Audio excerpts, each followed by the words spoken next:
Assalamualaikum warahmatullahi wabarakatuh. Selamat pagi anak-anakku semuanya. Berjumpa lagi dengan pelajaran akidah akhlak.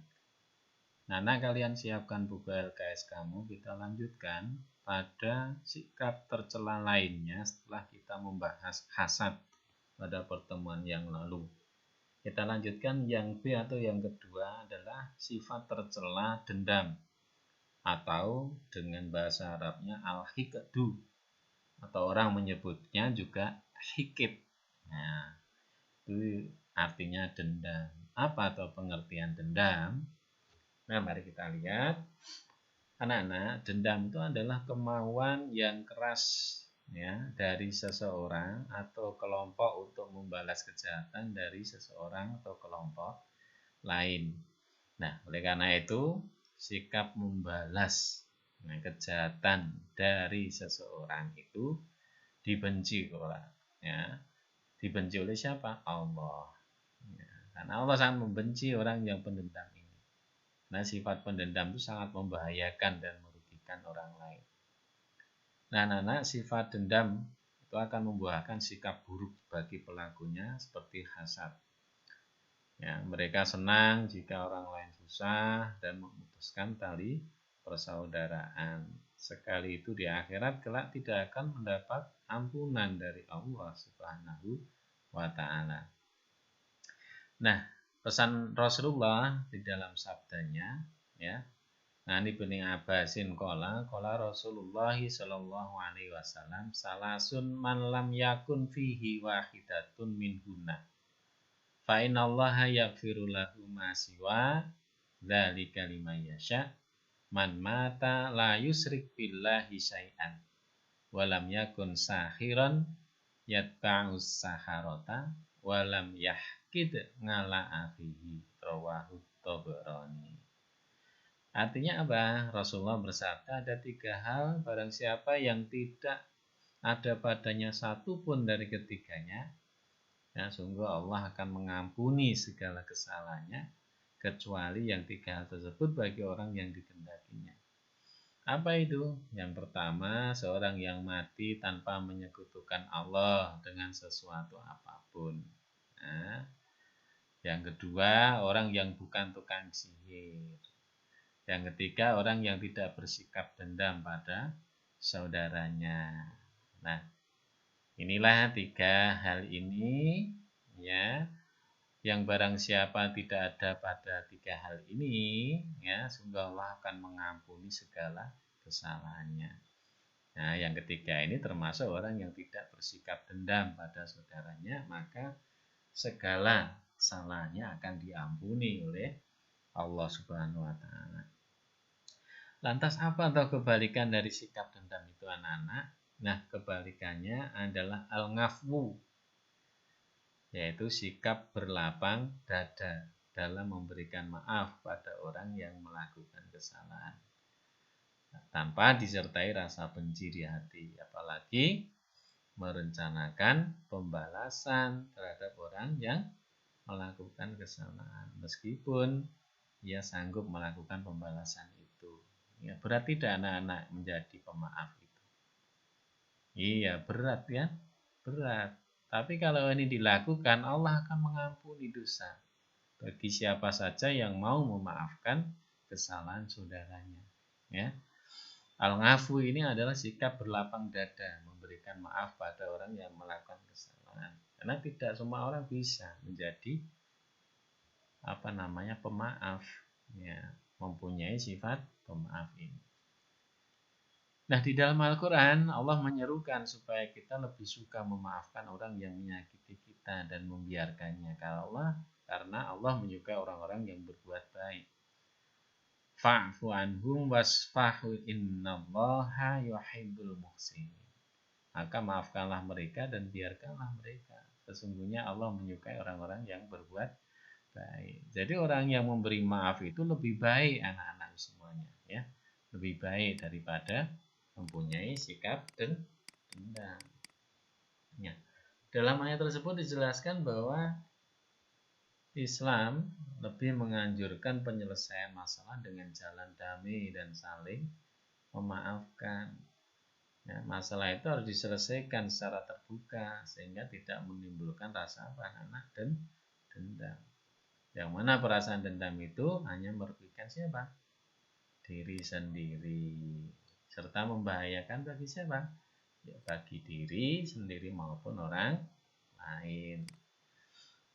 Nabi kita itu sebagai suri teladan kita anak-anak, ya sudah memberikan beberapa contoh betapa beliau itu sangat pemaaf dan bukan pendendam, ya, ketika beliau akan dibunuh oleh Suraqah dan kemudian beliau punya kesempatan untuk membalasnya, tapi apa? Beliau tidak melakukannya, malah beliau memaafkan Suraqah. Nah, ini masih banyak lagi contoh lain bahwa Rasulullah itu adalah pemaaf bukan pendendam.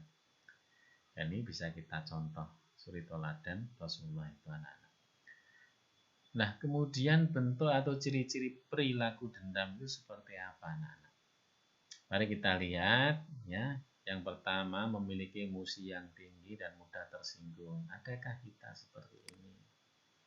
Ya, kalau kita punya emosi yang tinggi dan mudah tersinggung, ya kita terjangkiti sifat dendam atau hikit.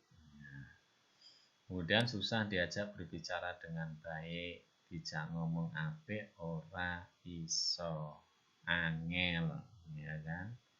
Kemudian yang ketiga, suka mengancam terhadap orang yang menyebabkan kecewa. Ngancam-ngancam, ya, seperti itu namanya sifat dendam.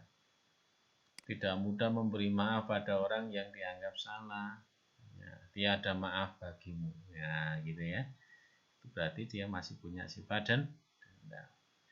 Selain ciri lainnya apa? Tidak mau menerima nasihat orang lain. Dinasihati seperti apa bahwa pemaaf itu lebih baik, ya ia tetap tidak mau menerima.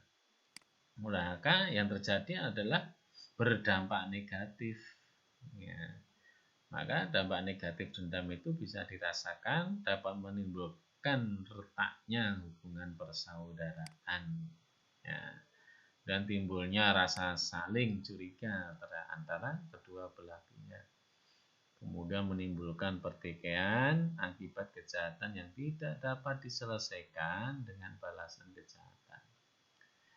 Yang keempat, semakin menambah rumitnya masalah sehingga dapat menimbulkan masalah yang baru.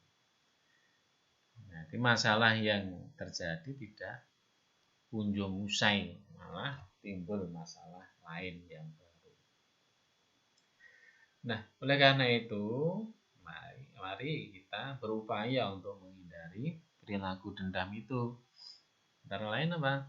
Ya, berusaha untuk selalu memiliki sikap sabar, ya kan? Tidak membalas suatu kejahatan dengan kejahatan, menyadari sepenuhnya bahwa setiap manusia itu berpeluang untuk berbuat kesalahan, apalagi menyadari bahwa dirinya ya suatu saat mungkin juga akan berbuat salah kepada orang lain. Itu ya anak-anak ya, sifat dendam perlu kita perhatikan dan kita hindari, jangan malah dilaksanakan.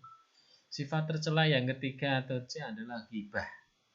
Apa pengertian ghibah itu? Ghibah itu artinya mengumpat atau menggunjing, yaitu perbuatan ya atau tindakan yang membicarakan aib orang lain. Aib itu celah, ya kan, kekurangan dari orang lain.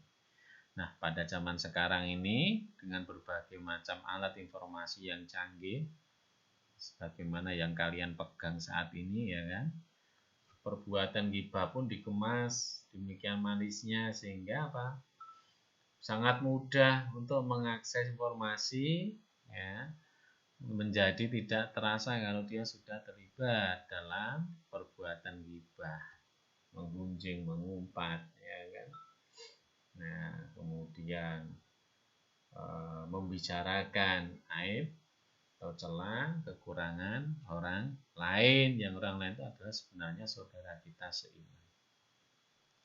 Nah, Islam melarang perbuatan ini anak-anak, ya, melarang kalaupun informasi atau berita yang dilontarkan itu benar, tetap akan menyakiti hati orang lain, ya kan? Apalagi kalau berita itu salah, akan menjadikan fitnah. Firman Allah dalam surat Al-Ahzab ayat 58, A'udzu billahi minasyaitonir rajim. Walladzina yu'dunal mu'minina wal mu'minati bighairi maktasabu faqad tamalu buhtanan wa ismam mubina. Ya, artinya dan orang-orang yang menyakiti orang mukmin atau mukminat tanpa kesalahan yang mereka perbuat, maka sesungguhnya mereka itu telah memikul kebohongan yang nyata. Ya. Dan juga firman Allah dalam surat Al-Hujurat ayat 12, A'udzu billahi minasyaitonir rajim.